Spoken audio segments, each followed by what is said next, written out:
नमस्कार दोस्तों, एक बार फिर से आप सभी का मैं बहुत बहुत स्वागत करता हूं। दोस्तों आज हम बात करेंगे उत्तर प्रदेश की। उत्तर प्रदेश की बात करना इसलिए ज़रूरी है क्योंकि यहीं से दिल्ली का रास्ता तय होता है। एक कहावत भी आपने सुनी होगी कि जिसने यूपी फतेह कर लिया, समझ लीजिए दिल्ली की गद्दी उसके लिए पक्की है। तो दोस्तों आज हम अपने सर्वे की शुरुआत उत्तर प्रदेश से कर रहे हैं। उत्तर प्रदेश की 80 लोकसभा सीटों का सर्वे आज मैं आपके सामने लेकर हाजिर हूं। और कौन यहां पर जीत रहा है, किस सीट पर कांटे की टक्कर है, दोस्तों आज हम 80 लोकसभा सीटों की बात करेंगे। इसके बाद दोस्तों हम बिहार का भी सर्वे लेकर आएंगे, लेकिन दोस्तों आज हम स्पेशली उत्तर प्रदेश की बात करने वाले हैं। आपको याद दिला दें, उत्तर प्रदेश में 80 लोकसभा सीटें हैं। 4 चरणों का चुनाव हो चुका है। 7 चरणों में यह पूरा चुनाव संपन्न होगा। 4 जून को काउंटिंग होगी। लेकिन इससे पहले दोस्तों ये जो ओपिनियन पोल है बहुत ज्यादा महत्वपूर्ण है आपके लिए जानना कि किसके खिलाफ माहौल बन रहा है और कौन आगे जा रहा है। तो आज का वीडियो दोस्तों बहुत ज्यादा दिलचस्प होने वाला है। तो आप सभी से वही अपील कि ये वीडियो धैर्य के साथ, संयम के साथ पूरा देखिएगा। दोस्तों हम एक एक सीट की चर्चा करने वाले हैं आज। तो चलिए शुरू करते हैं। सबसे पहले सीट है दोस्तों मिर्जापुर। दोस्तों मिर्जापुर सीट बहुत महत्वपूर्ण सीट है। यहां से अनुप्रिया पटेल मैदान में हैं, जो अपना दल की सुप्रीमो हैं। बीजेपी के साथ इन्होंने गठबंधन किया है। मिर्जापुर सीट इस बार अनुप्रिया पटेल फिर से जीतने जा रही हैं। दोस्तों अगली सीट की बात करेंगे रॉबर्ट्सगंज। दोस्तों रॉबर्ट्सगंज में इस बार मुकाबला बेहद कांटे का होने वाला है। बसपा ने यहां से धनेश्वर गौतम को मैदान में उतारकर मामले को बेहद दिलचस्प कर दिया है। रॉबर्ट्सगंज सीट में त्रिकोणीय मुकाबला होगा क्योंकि यहां पर जो प्रत्याशी हैं, तीनों दलों के प्रत्याशी एससी समुदाय से आते हैं। तो अपना दल ने यहां से प्रत्याशी दिया है, बीजेपी का प्रत्याशी नहीं है। समाजवादी पार्टी ने यहां से छोटेलाल खरवार को मैदान में उतारकर मुकाबले को दिलचस्प बना दिया है। तो रॉबर्ट्सगंज में इस बार दोस्तों बेहद कड़ा मुकाबला होने जा रहा है। दोस्तों अगली सीट की बात करते हैं। अगली सीट है महाराजगंज। दोस्तों महाराजगंज में भी इस बार मुकाबला काफी तगड़ा होने जा रहा है। महाराजगंज में बीएसपी ने मोहम्मद मौसम आलम को टिकट दिया है।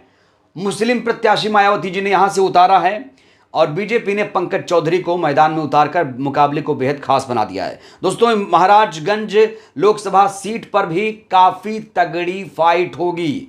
बीजेपी का जो खेल है दोस्तों इस बार बिगड़ रहा है। बीजेपी का खेल बिगड़ रहा है। गोरखपुर की बात करेंगे दोस्तों। गोरखपुर में रवि किशन चुनाव लड़ रहे हैं, लेकिन कह नहीं सकते कि रवि किशन इस बार गोरखपुर सीट निकाल लेंगे, क्योंकि दोस्तों यहां भी फाइट बहुत ज्यादा तगड़ी मानी जा रही है। दोस्तों अगली सीट की बात करेंगे। अगली सीट है कुशीनगर। दोस्तों कुशीनगर में बीएसपी ये सीट जो है निकालने जा रही है। अभी के जो आंकड़े आए हैं, अभी के जो सर्वे के दोस्तों कह रहे हैं कि कुशीनगर में शुभ नारायण चौहान के अच्छे दिन आने वाले हैं। यहां काफी तगड़ा मुकाबला था, लेकिन अब एक तरफा मुकाबला होता हुआ दिख रहा है। कुशीनगर में बीएसपी ये सीट जीत रही है अभी की बात करें तो। दोस्तों देवरिया की बात करेंगे। दोस्तों देवरिया में इस बार तगड़ा मुकाबला होने जा रहा है। यहां पर जो मुकाबला है देवरिया में वो बीजेपी और बीएसपी के बीच साफ तौर पर दिख रहा है। यहां कांग्रेस उतना ज्यादा फाइट में नहीं है। कांग्रेस के अखिलेश प्रताप सिंह मैदान में हैं। दोस्तों बांसगांव की बात करेंगे। बांसगांव सीट बेहद महत्वपूर्ण सीट है। यहां पर भी मुकाबला काफी त्रिकोणीय लग रहा है और कह नहीं सकते कि कौन सी पार्टी यहां पर जीतने वाली है। दोस्तों घोसी की बात करें। दोस्तों घोसी में दोस्तों इस बार बीएसपी ने सबका खेल बिगाड़ा हुआ है। घोसी में याद करिए उपचुनाव जब हुआ था तो मायावती जी ने अपना प्रत्याशी नहीं उतारा था। इसकी वजह से समाजवादी पार्टी के उम्मीदवार की जीत हो गई थी। तो घोसी में इस बार बीएसपी थोड़ा सा आगे चल रही, देखा जाए तो थोड़ा सा आगे है बीएसपी। दोस्तों देखा जाए तो घोसी में बीएसपी आगे है क्योंकि यहां से ओपी राजभर के जो बेटे अरविंद राजभर हैं वो मैदान में हैं। कांग्रेस के राजीव राय मैदान में है। तो घोसी इस बार बसपा के खाते में जाती हुई दिखाई दे रही है।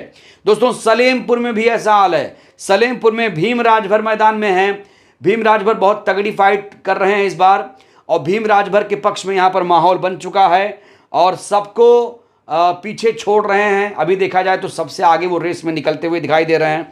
दोस्तों बलिया में बहुत तगड़ा फाइट है। बलिया सीट में त्रिकोणीय मुकाबला होने की संभावना है।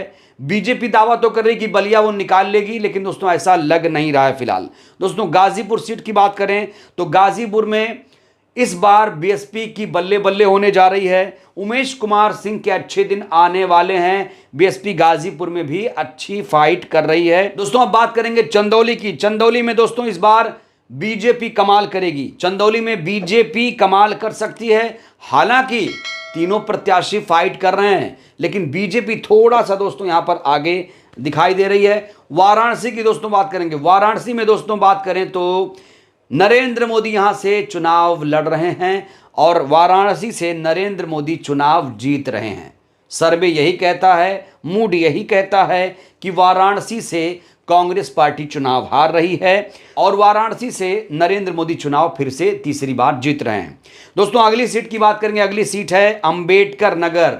दोस्तों अंबेडकर नगर में एक तरफा हो गया है मुकाबला। यहां से जो बीएसपी के प्रत्याशी हैं कमर हयात, उनके पक्ष में माहौल बनता हुआ दिख रहा है और दावे भी किए जा रहे हैं कि जो अंबेडकर नगर सीट है इस बार बसपा आसानी से निकाल लेगी। दोस्तों अगली सीट की बात करेंगे श्रावस्ती की। दोस्तों श्रावस्ती सीट दोस्तों बेहद खास है। यहां पर त्रिकोणीय संघर्ष देखने को मिल सकता है। दोस्तों अगली सीट है डुमरियागंज। डुमरियागंज में दोस्तों जगदंबिका पाल इस बार फिर से चुनाव जीत रहे हैं। यहां बीएसपी फाइट में नहीं है। बीएसपी डुमरियागंज में फाइट में नहीं है। समाजवादी पार्टी और बीजेपी के बीच यहां मुकाबला है, लेकिन जगदंबिका पाल जो है वो डुमरियागंज सीट दोस्तों जीत रहे हैं। दोस्तों बस्ती की बात करेंगे। दोस्तों बस्ती में भी ऐसा ही हाल है। यहां मुकाबला समाजवादी पार्टी बनाम बीजेपी के बीच है। बीएसपी का यहां कुछ खास दिख नहीं रहा है। दोस्तों संत कबीर नगर की बात करें तो संत कबीर नगर में भी हालत ऐसी है जहां पर प्रवीण निषाद, जो निषाद पार्टी के मुखिया हैं प्रवीण निषाद साहब, वो मैदान में हैं और कमलकांत उर्फ पप्पू निषाद मैदान में हैं। यहाँ पर दिक्कत दोस्तों ये हो गई है कि बीएसपी ने इस बार कई प्रत्याशी यहाँ पर बदले। पहले मोहम्मद आलम को उतारा, फिर सैयद दानिश को उतारा, नदीम अशरफ को उतारा। इसलिए यहाँ का जो एससी वोटर है वो कन्फ्यूज़ है, मुसलमान भी यहाँ का कन्फ्यूज़ है। इसलिए दोस्तों बीएसपी यहाँ पर उतनी अच्छी फाइट नहीं कर पा रही है। दोस्तों लालगंज सीट की बात करेंगे। लालगंज ऐसी सीट है यहाँ से दोस्तों बीएसपी कुछ कमाल कर रही है, क्योंकि यहाँ की जो प्रत्याशी हैं इंदु चौधरी जी दोस्तों कमाल का चुनाव लड़ रही हैं। कमाल का दोस्तों ग्राउंड पर हैं, इस समय डटी हुई हैं और लालगंज सीट बीएसपी जीतने जा रही है। दोस्तों 4 जून को आप देखिएगा लालगंज सीट बसपा जीत सकती है। आजमगढ़ की दोस्तों बात करेंगे। आजमगढ़ में भी बसपा ने अपना खेल थोड़ा खराब किया। पहले भीम राजभर को उतारा, फिर सबिया अंसारी को, फिर मसूद अहमद को उतारा और यहां से फाइट फिर से निरहुआ बनाम धर्मेंद्र यादव के बीच है, लेकिन धर्मेंद्र यादव का पलड़ा इस बार थोड़ा सा भारी लग रहा है। दोस्तों जौनपुर की बात करें, जौनपुर में 50-50 का मामला है। बीएसपी यहां जीत सकती है, हार भी सकती है, लेकिन पलड़ा थोड़ा सा भारी है। लेकिन कहा जा रहा है कि अगर श्री कला यहां से प्रत्याशी होती तो जौनपुर सीट बसपा आसानी से निकाल लेती। दोस्तों अगली सीट की बात करेंगे। अगली सीट है मछली शहर। दोस्तों मछली शहर में मुकाबला त्रिकोणीय है, लेकिन बीजेपी का पलड़ा यहां भारी लग रहा है। दोस्तों अगली सीट है भदोही। भदोही सीट पर बीजेपी टीएमसी बीएसपी के बीच मुकाबला है। यहां पर भी थोड़ा सा खेल खराब हुआ है बसपा का। पहले अतार अंसारी को टिकट दिया, फिर इरफान अहमद को, फिर हरिशंकर सिंह को उतारा। पहले मुस्लिम कैंडिडेट दिया बीएसपी ने, फिर एक ठाकुर प्रत्याशी उतारा। तो इससे भी भदोही के जो बीएसपी के वोटर हैं वो थोड़ा कंफ्यूज हैं। मुकाबला यहां पर दोस्तों दिलचस्प होगा। भदोही सीट समाजवादी पार्टी आसानी से यहां निकाल रही है। दोस्तों अगली सीट की बात करें। अगली सीट है हमीरपुर। हमीरपुर दोस्तों बेहद ही खास सीट है और यहां पर काफी तगड़ा मुकाबला होने वाला है। तगड़ा मुकाबला होने वाला हमीरपुर में। कह नहीं सकते कौन जीतेगा। यहां से ब्राह्मण चेहरा इस बार मायावती जी ने दिया है निर्दोष कुमार दीक्षित साहब को। वहीं पर कुंवर पुष्पेंद्र पटेल को बीजेपी ने मैदान में उतारा है। मुकाबला बेहद दिलचस्प होगा। कह नहीं सकते कौन आगे है। बांदा की दोस्तों बात करेंगे। बांदा में दोस्तों इस बार बीएसपी फाइट में है। बीएसपी फाइट में है। यहां पर भी मामला 50-50 का लग रहा है। दोस्तों फतेहपुर की बात करेंगे। फतेहपुर में बीजेपी जीत सकती है। दोस्तों साध्वी निरंजन ज्योति यहां से चुनाव जीत सकती हैं। सर्वे में ऐसी बातें सामने आ रही हैं। दोस्तों कौशाम्बी की बात करेंगे। कौशाम्बी में दोस्तों इस बार बसपा कमाल कर सकती है, रिपोर्ट्स कह रही हैं, क्योंकि उनके जो प्रत्याशी हैं शुभ नारायण, अच्छे तरीके से चुनाव लड़ रहे हैं। ऐसे में शुभ नारायण कुछ अच्छा यहां पर करते हुए नजर आ रहे हैं। दोस्तों बाराबंकी सीट की बात करें तो बाराबंकी में बीएसपी का पलड़ा थोड़ा सा भारी लग रहा है। बीएसपी यहां पर बीजेपी को कड़ी टक्कर देती हुई नजर आ रही है। दोस्तों फैजाबाद लोकसभा सीट की बात करेंगे। फैजाबाद लोकसभा सीट बेहद खास सीट है। यहां पर बीजेपी तो दावा कर रही कि वो सीट आराम से जीत लेगी, लेकिन दोस्तों मुकाबला बहुत ज़्यादा दिलचस्प है। यहाँ पर अवधेश प्रसाद समाजवादी पार्टी के, लल्लू सिंह बीजेपी के और सच्चिदानंद पांडे बीएसपी के प्रत्याशी मैदान में हैं। मुकाबला काफ़ी रोचक होगा, देखिएगा। कैसरगंज की दोस्तों बात करेंगे। कैसरगंज सीट बेहद खास सीट है और कैसरगंज में दोस्तों याद करिए बीजेपी ने बृजभूषण शरण सिंह का टिकट काटा है, उनके बेटे को टिकट दिया है और कहा जा रहा है कि इस बार फिर से बृजभूषण चुनाव यहां से जीत सकते हैं। हालांकि नरेंद्र पांडे और भगत राम मिश्रा भी कड़ी टक्कर दे रहे हैं। तो जो दावा कर रही है बीजेपी, ऐसा बिल्कुल नहीं है। मुकाबला काफ़ी दिलचस्प होगा कैसरगंज में भी। दोस्तों गोंडा की बात करेंगे। गोंडा सीट दोस्तों कीर्तिवर्धन सिंह राजा भैया गोंडा लोकसभा सीट पर राजा भैया चुनाव जीत रहे हैं। गोंडा से दोस्तों राजा भैया चुनाव जीतते हुए नजर आ रहे हैं। एक तरफा एकदम मुकाबला कर दिया गया है। सुल्तानपुर में दोस्तों बात करें, सुल्तानपुर में दोस्तों मेनका गांधी जी सुल्तानपुर से चुनाव जीत रही है। कुछ नहीं कहा जा सकता इसमें सीधा सीधा मेनका गांधी चुनाव जीत रही हैं। प्रतापगढ़ की दोस्तों बात करेंगे। प्रतापगढ़ में दोस्तों मुकाबला बेहद दिलचस्प होने वाला है। त्रिकोणीय संघर्ष देखा जा रहा है। दोस्तों फूलपुर सीट बसपा जीत रही है। बसपा के जगन्नाथ पाल चुनाव जीत रहे हैं। इलाहाबाद की बात करें तो दोस्तों इलाहाबाद में भी बसपा का पलड़ा थोड़ा सा भारी लग रहा है। बसपा सब पर भारी है इलाहाबाद में भी। दोस्तों फर्रुखाबाद लोकसभा सीट की बात करूं तो फर्रुखाबाद में भी मुकाबला रोचक है। समाजवादी पार्टी यहां पर आगे है। दोस्तों इटावा की बात करें तो इटावा में सारिका सिंह बघेल आगे नजर आ रही हैं। बीएसपी का पलड़ा यहां भारी लग रहा है। कन्नौज की बात करें तो कन्नौज में अखिलेश यादव चुनाव जीत रहे हैं। हालांकि बीजेपी ये दावा कर रही है कि वो चुनाव जीतेगी, लेकिन दोस्तों अखिलेश यादव कन्नौज से चुनाव जीत रहे हैं। कानपुर की बात करेंगे दोस्तों। कानपुर की बात करें तो कानपुर में बीएसपी के कुलदीप भदौरिया और बीजेपी में तगड़ी फाइट है। देखिए रेस में कौन आगे निकलता है। अकबरपुर दोस्तों बहुत महत्वपूर्ण सीट है। अकबरपुर में राजेश कुमार द्विवेदी के दिन अच्छे लग रहे हैं। सब कुछ ठीक रहा तो वो ये चुनाव आराम से जीत जाएंगे। बहराइच में दोस्तों इस बार बहुत तगड़ी फाइट है। एससी सीट है। तीनों ही प्रत्याशी एससी समाज से आ रहे हैं, तो मुकाबला यहां पर काफी रोचक होने वाला है। दोस्तों अगली सीट है मोहनलालगंज। दोस्तों मोहनलालगंज लखनऊ से सटी ये सीट है और यहां पर बीजेपी ये चुनाव जीत सकती है। दोस्तों लखनऊ में राजनाथ सिंह चुनाव आराम से जीत रहे हैं, इफ बट नहीं कर सकते कुछ। रायबरेली में दोस्तों बीजेपी और कांग्रेस पार्टी के बीच टक्कर थी, लेकिन राहुल गांधी ने यहां से जब चुनाव लड़ रहे हैं वो, तो राहुल गांधी रायबरेली सीट जीत रहे हैं। दोस्तों अमेठी की बात करेंगे। दोस्तों अमेठी में कांग्रेस के प्रत्याशी स्मृति ईरानी पर भारी हैं। स्मृति ईरानी का इस बार खेल बिगड़ जाएगा दोस्तों। तो कांग्रेस पार्टी अमेठी भी चुनाव जीत रही है। जालौन की बात करेंगे दोस्तों। जालौन में बीएसपी कमाल कर रही है। सुरेंद्र चंद्र गौतम बहुत ही अच्छे तरीके से चुनाव लड़ रहे हैं, तो जालौन भी जीत रही है। झांसी में दोस्तों त्रिकोणीय मुकाबला है। दोस्तों एटा की बात करूं तो एटा में भी त्रिकोणीय संघर्ष लग रहा है, लेकिन समाजवादी पार्टी थोड़ा सा अच्छा चुनाव लड़ रही है। बदायूं में दोस्तों बीएसपी कमाल कर सकती है। आंवला की बात करें तो आबिद अली अच्छा चुनाव लड़ रहे हैं। बीएसपी की यहां पर बल्ले बल्ले हो सकती है। दोस्तों बरेली में समाजवादी पार्टी का पलड़ा भारी लग रहा है। दोस्तों शाहजहांपुर की बात करूं, शाहजहांपुर में बीएसपी अच्छा चुनाव लड़ रही है और अगर सब कुछ ठीक रहा तो शाहजहांपुर में भी हाथी दहाड़ेगी। लखीमपुर खीरी में दोस्तों बीजेपी बनाम बीएसपी मुकाबला है और बीएसपी का पलड़ा यहां पर भी भारी लग रहा है। धौरहरा में दोस्तों मुकाबला काफी त्रिकोणीय है। सीतापुर की बात करें तो सीतापुर में महेंद्र सिंह यादव जो बीएसपी के प्रत्याशी हैं वो सीतापुर चुनाव दोस्तों जीत रहे हैं। हरदोई में दोस्तों बीएसपी के भीमराव अंबेडकर सबसे आगे निकलते हुए नजर आ रहे हैं। दोस्तों मिश्रिख सीट की बात करेंगे। दोस्तों मिश्रिख सीट में बहुत तगड़ा मुकाबला है। बीजेपी वर्सेस बीएसपी यहां पर मुकाबला देखा जा रहा है। उन्नाव की बात करें दोस्तों, उन्नाव में इस बार अनु टंडन और साक्षी महाराज के बीच कड़ी टक्कर है।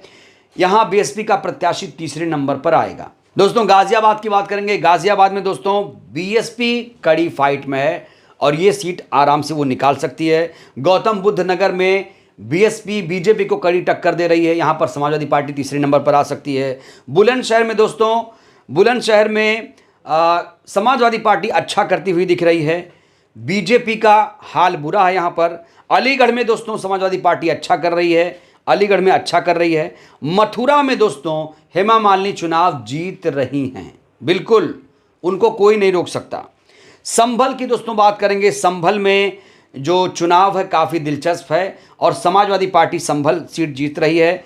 हाथरस में दोस्तों बीएसपी ये सीट जीत रही है, जीत सकती है, अभी माहौल पूरा बन चुका है। हेमबाबू धनगर काफ़ी अच्छा चुनाव लड़ रहे हैं। आगरा में दोस्तों पूजा अमरोही बीएसपी की प्रत्याशी कड़ी टक्कर देती हुई नजर आ रही हैं, ये सीट भी बीएसपी जीत सकती है। फतेहपुर सीकरी में कांग्रेस पार्टी दोस्तों ये चुनाव जीत रही है। कांग्रेस पार्टी ने यहाँ से रामनाथ सिकरवार साहब को मैदान में उतारा है, कांग्रेस ये सीट जीत सकती है। फिरोजाबाद में दोस्तों समाजवादी पार्टी के अक्षय यादव ये चुनाव जीत रहे हैं। मैनपुरी भी डिंपल यादव ये चुनाव जीत रही हैं। दोस्तों अमरोहा की बात करें तो अमरोहा में इस बार बीएसपी कड़ी फाइट में है, बीएसपी अमरोहा जीत सकती है। मेरठ में दोस्तों बीएसपी बनाम समाजवादी पार्टी की टक्कर है, क्योंकि जो बीजेपी के प्रत्याशी थे अरुण गोविल साहब वो रेस से बाहर हैं, तीसरे नंबर पर आ सकते हैं। दोस्तों बागपत में मुकाबला बीएसपी बनाम आरएलडी है, हालांकि आरएलडी का पलड़ा थोड़ा सा यहां पर भारी लग रहा है। दोस्तों सहारनपुर में रोचक मुकाबला होने जा रहा है, सहारनपुर में मुकाबला रोचक है और बीजेपी थोड़ा सा आगे है, थोड़ा सा, लेकिन मुकाबला काफ़ी दोस्तों तगड़ा होने वाला है।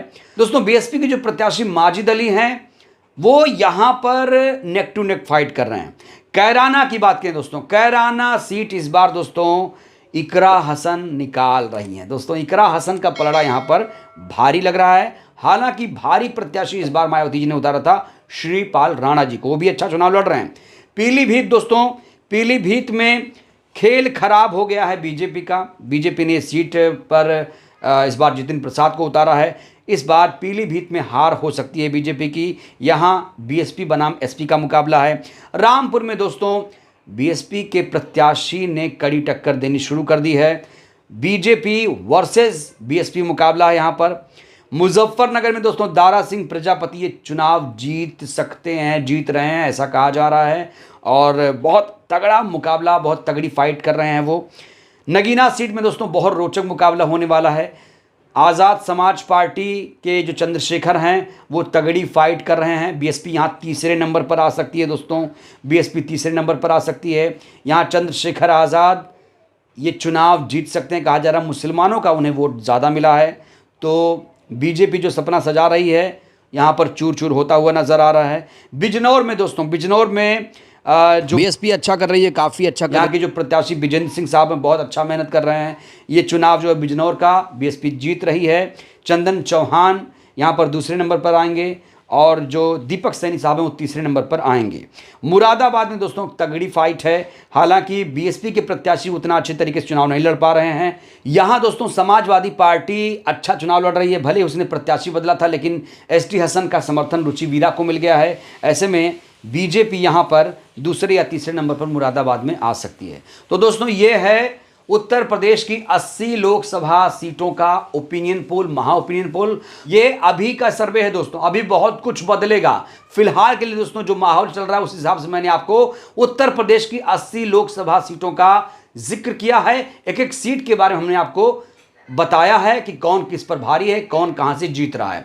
बहरहाल दोस्तों ये वीडियो बहुत ज़्यादा इंपॉर्टेंट है। 4 जून को आप देखिएगा, मैच कराइएगा दोस्तों, मैच कराइएगा 4 जून को जब नतीजे आएंगे। ये ओपिनियन पोल दोस्तों हमारी तरफ से काफ़ी सटीक ओपिनियन पोल है। देखते हैं आगे क्या कुछ बदलता है, आगे और भी ओपिनियन पोल हम समय समय पर लाते रहेंगे। दोस्तों आप क्या सोचते हैं, अपनी प्रतिक्रिया आप लोग भी दीजिए। आप लोगों का सर्वे क्या है, कमेंट जरूर करिए। बहुत बहुत धन्यवाद, शुक्रिया।